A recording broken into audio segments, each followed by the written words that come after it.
Welcome to This Explainer. Today, we're pulling back the curtain on international disaster response. You know, when massive global actors, billions of dollars, and devastating local crises collide, how does anything actually get done? We're going to unpack the hidden mechanics of humanitarian aid, exploring how organizations manage to balance competing agendas to ensure people survive acute disasters and actually recover for the long haul. Let's get right into it. Let's kick things off with a pretty hard truth from our source text, Humanitarian Experience and Logic. In theory, everyone, governments, NGOs, local communities, they all share this one simple goal, right? Helping people. But in practice, well, it gets messy. There's this fierce, often unspoken competition for funding, for resources, and for visibility. When aid gets tangled up in political priorities, we run this massive risk of prioritizing short-term PR over actual sustainable local capacity building. It's a huge philosophical dilemma. So, how exactly does the sector navigate all this?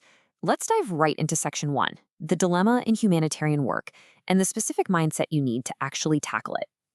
To survive this dilemma without losing our way, we really have to rethink two very familiar words, fairness and equity. In humanitarian logic, these aren't just static textbook definitions. They're continuous, living practices. Fairness means transparently matching resources to verified local needs, not just whatever looks best on a donor's glossy brochure. And equity? That means the outcome actually reflects the real vulnerability on the ground. It's all about protecting human dignity in literally the toughest environments imaginable. To see how this philosophy holds up in the real world, we're moving on to Section 2, looking at collaboration under pressure in Iran. During the acute phase of any crisis, speed is absolutely everything.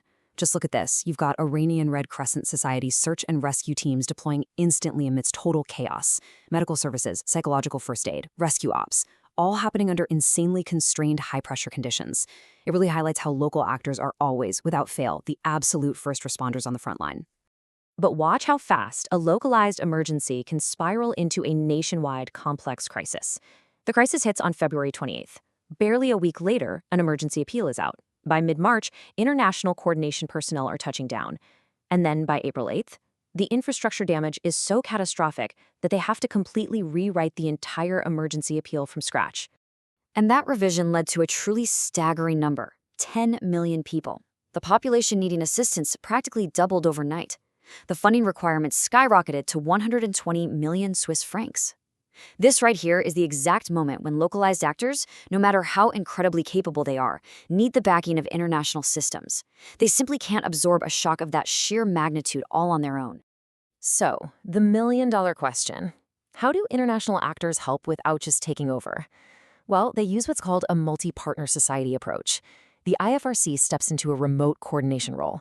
They're mobilizing resources, they're collaborating with major UN agencies like UNICEF and the WHO, but, and this is crucial, the actual execution on the ground stays firmly in the hands of the local Iranian Red Crescent. It's this incredible support web designed to empower, absolutely never replace. But, of course, emergencies don't stay acute forever, which brings us to Section 3, transitioning from acute to long-term response.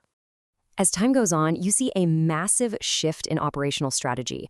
Early on, it's all about Pillar 1, right? Life-saving interventions. We're talking emergency shelter, search and rescue, immediate relief. But as a crisis drags on, the focus absolutely has to shift toward community action and health. We're talking livelihood business grants, complex vulnerability assessments, physical rehabilitation. It's this totally necessary pivot from frantic, immediate rescue to the patient, community-led recovery that actually builds resilience against future shocks. To really grasp how this transition is managed on the ground, we need to zoom in. Let's look at Section 4, the country manager's role. Consider the real-world reality of an international NGO country manager for the Norwegian Red Cross in Sudan, operating in a highly complex, active conflict environment, currently based in Port Sudan, but expecting to move into Khartoum. This single individual is basically the ultimate linchpin. They are the perfect example of someone having to balance all these competing agendas at the exact same time. Just look at the insane balancing act required here. On one hand, they have to scale up emergency primary health care in active conflict zones, but at the same time, they are building long-term local capacity.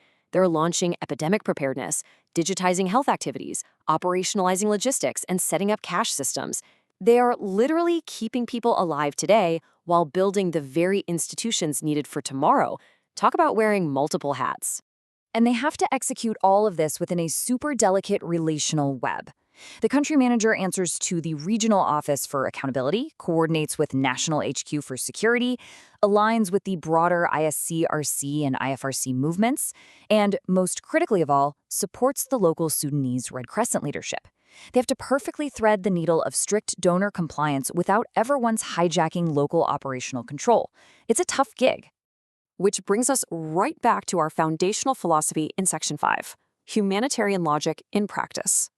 True humanitarian logic is rooted in this one powerful concept. Humanitarian experience is relational, not positional. It is about responsibility and accountability, not authority. It isn't about the power you hold as an international NGO or the flashy PR visibility you can generate. Deep integrity in this field requires ensuring that every single piece of external aid empowers local communities. It's about preserving their fundamental right to shape their own recovery, rather than just reducing them to passive recipients of aid. Which leaves us with one really profound question to think about. In a world where billions of dollars, immense political pressures, and devastating crises are constantly colliding, how do we ensure that external support never replaces local direction? Because look, when crisis strikes, international help is an absolute necessity. But keeping the ultimate power in the hands of the people actually living through the disaster, that is the true hidden architecture of humanitarian aid. Thanks so much for joining me for this explainer, and I really hope this leaves you thinking about how we can better support that delicate balance behind global disaster response.